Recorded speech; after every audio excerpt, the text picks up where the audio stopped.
এটা আমার স্কুল, ছোটোবেলার স্কুল, যে স্কুল থেকে আমরা পড়াশোনা করে বড় হয়েছি, প্রাইমারি শিক্ষা পেয়েছি। এটা সেই স্কুল।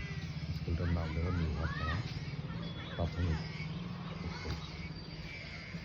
এই স্কুল থেকে পড়াশোনা করে শহরে গিয়ে, হাই স্কুলে গিয়ে আমরা একটা জায়গায় দাঁড়িয়েছি। এটা ছিল আমার স্কুলের হেডমাস্টারের রুম। এখন হেডমাস্টার রুমের অবস্থা দেখো।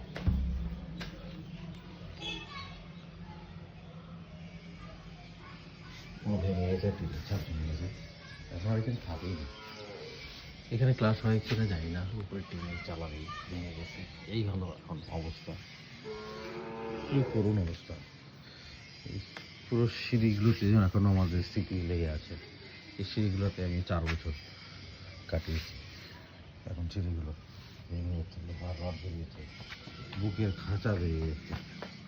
এগুলো দেখি মনে হচ্ছে অনেকদিন ধরে কোনো রিপেয়ারিং নেই, কাজ নেই। সত্যি একটাই নিজের স্কুল দেখলে যতটা আনন্দ লাগে, ওর থেকে কষ্ট লাগে এই স্কুলটা কী অবস্থায় দাঁড়িয়ে গেছে। প্রত্যেকটা স্কুল বাইরের চেহারা খুব বাজে। সেইখানে ছোটো ছোটো কচি বাচ্চারা এখানে পড়াশোনা করছে, তাদের স্কুলটা একটু ভালো থাকবে, যেটা স্মৃতিতে থাকবে। কি রাখবে বাচ্চারা মনের স্মৃতিতে? ভাঙায় চড়া স্কুল, কি করবে? এসবের জন্য অনেকেই প্রাইমারি স্কুল যাচ্ছে।